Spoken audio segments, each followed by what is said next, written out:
Assalamualaikum warahmatullahi wabarakatuh. Saya Ahmad Ghazali. Saya mahasiswa PJJ PAIN Syahnur Jati Cirebon dari kelas A22. Saya akan mendeskripsikan bagaimana sejarah kerajaan Cirebon pra-Islam dan bagaimana sejarah perkembangan kerajaan Cirebon pra-Islam. Video ini untuk memenuhi tugas mata kuliah Cirebon Studies.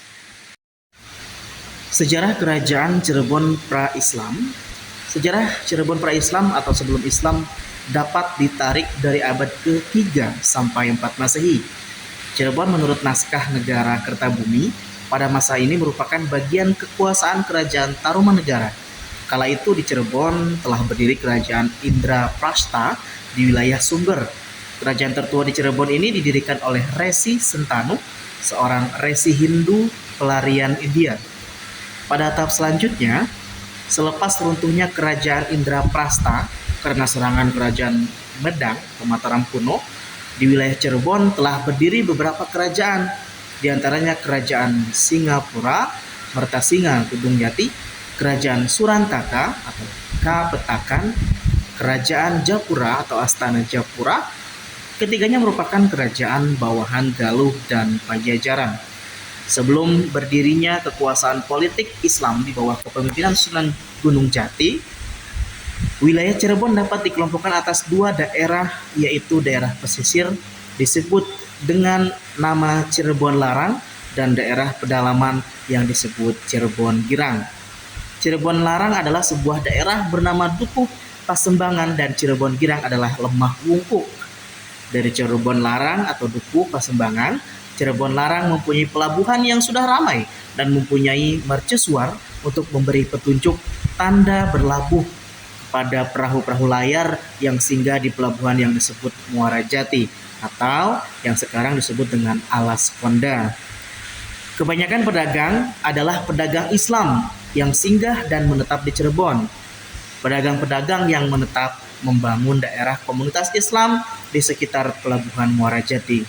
Kemudian pada tahun 1302 Anno Jawa atau dalam Masehinya yakni 1389 Masehi, di pantai Pulau Jawa yang sekarang itu disebut dengan Cirebon, ada 3 daerah otonom bawahan kerajaan Pajajaran yang diketuai oleh Mangkubumi, yaitu Singapura, Kesambangan, dan Japura.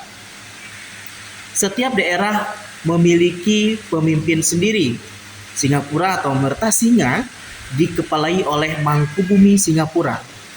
Kesambangan atau Suranaka dikepalai Ki Ageng Jumajan Jati dan Japura dikepalai Ki Ageng Japura. Dari ketiga daerah otonom ini, salah satunya adalah Dukuh Kesambangan yang dalam perkembangannya berubah menjadi Cirebon. Kerajaan Cirebon Larang adalah sebuah kerajaan pra-Islam di wilayah Cirebon sekarang yang berada di bawah kerajaan Pajajaran. Kerajaan ini cikal bakal Kesultanan Cirebon. Pada awal pembentukannya hanya berstatus sebagai Pakuan dan Mandala Muara Jati. Daerah ini dibuka oleh Raden Wala Sungsang setelah beliau meminta izin pada Ki Gedeng Tapa, seorang penguasa Singapura atau Singapura. Setelah membentuk tempat pemukiman, akhirnya secara administratif Cirebon Larang terpisah dengan Singapura. Lokasi Cirebon Larang tadinya merupakan kawasan hutan di wilayah Cirebon pesisir yang biasa disebut Tegal Alang-alang atau Lembah Wungkuk. Di sana, Raden Wala Sungsang dibantu oleh 52 orang penduduk membuka tempat pemukiman pada tahun 1445 Masehi. Setelah Ki Danusela wafat, Wala Sungsang akhirnya diangkat menjadi Kuwu Cirebon Larang yang kedua. Selanjutnya, untuk mengislamkan keluarga Ki Danusela, Wala Sungsang menikah lagi dengan putri dari Ki Danusela yang bernama Ratna Riris. Kemudian berganti nama menjadi Kancana Larang. Dari pernikahannya kali ini, Wala Sungsang dikaruniai seorang putra yang bernama Pangeran Cirebon. Atau kemudian setelah dewasa, Kuwu di Cirebon Girang. Ki Gedeng Tapa atau Kerajaan Singapura meninggal dunia. Raden Wala Sungsang kemudian meneruskan tugas untuk mengatur pelabuhan Muara Jati yang semakin ramai. Raden Wala Sungsang membentuk satuan keamanan dan ketertiban. Pengelolaan secara otonomi makin membuat situasi pelabuhan makin ramai dan pemasukan pendapatan ke kerajaan Pajajaran pun semakin besar. Harta warisan yang berlimpah dari Ki Gedeng Tapa kemudian digunakannya untuk membuat sebuah keraton yang bernama Keraton Pakungwati, diambil dari nama putrinya, di tepian Kali Krian, serta membentuk satuan prajurit. Keraton Pakungwati dibuat sebagai kompleks keraton yang sangat indah, di mana di dalamnya terdapat taman sari dan kolam pemandian tempat para putri keraton membersihkan diri.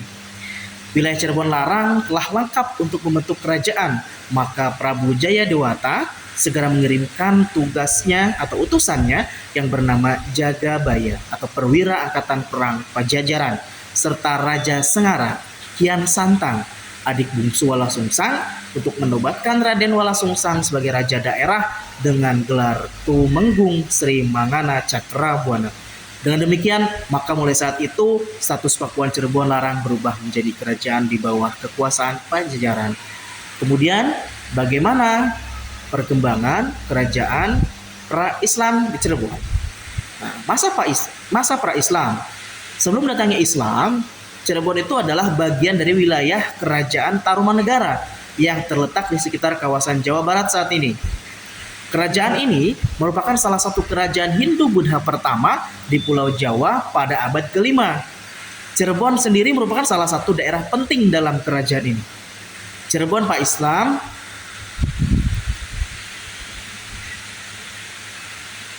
pada awalnya adalah sebuah daerah yang bernama Tegal Alang-Alang, yang kemudian disebut Lemah Lungkuk, dan setelah dibangun oleh Pangeran Wala Sungsang diubah namanya menjadi Caruban. Nama Caruban sendiri terbentuk karena di wilayah Cirebon dihuni oleh beragam masyarakat. Sebutan lain Cirebon adalah Caruban Larang. Pada perkembangannya, Caruban berubah menjadi Cirebon karena kebiasaan masyarakatnya sebagai nelayan yang membuat terasi udang dan petis, masakan berbahan dasar air rebusan udang atau cai rebon. Menurut kitab Purwaka Caruban Nagari, Cirebon dulunya bernama Dukuh Caruban. Dukuh Caruban adalah dukuh yang dibangun oleh putra mahkota Pajajaran, Pangeran Cakrabuana, Raden Wala Sungsang, yang dibantu oleh adiknya Nyai Lara Santang dan istrinya Nyai Indang Gelis. Pangeran Cakrabuana membuka pedukuhan atas perintah gurunya, Syekh Nurul Jati atau Syekh Datuk Kah. Pada tanggal 1 Soro tahun 1358 atau 1445 Masehi, Pangeran Cakrabuana membuka lahan di daerah Tegal Alang-Alang. Pedukuhan yang dibuka oleh Pangeran Wala Sungsang dikenal dengan nama Lemah Lungkuk. Pedukuhan ini sebenarnya telah dihuni oleh seorang nelayan bernama Ki Gedeng Alang-Alang atau Ki Danusela, yang kemudian menjadi Kuwu Cirebon pertama. Lama-kelamaan, dukuh ini berkembang dan ramai dikunjungi para pedagang dan berubah nama menjadi Caruban. Syekh Datuk Kah juga memberi julukan pada Pangeran Cakrabuana dengan nama Ki Somadullah. Ki Somadullah ini kemudian mengganti Kuwu Cirebon pertama, yakni Ki Gedeng Alang-Alang sebagai Kuwu Cirebon kedua, dan membangun Keraton Pakungwati dengan gelar Sri Mangana. Lalu kemudian pengaruh budaya Hindu-Buddha. Pada masa pra-Islam, budaya Hindu-Buddha memiliki pengaruh yang kuat di Cirebon. Banyak candi dan artefak bersejarah dari periode ini yang masih dapat ditemukan di sekitar wilayah Cirebon. Hal ini mencerminkan hubungan erat antara Cirebon dan budaya Hindu-Buddha. Demikian, terima kasih. Wassalamualaikum warahmatullahi wabarakatuh.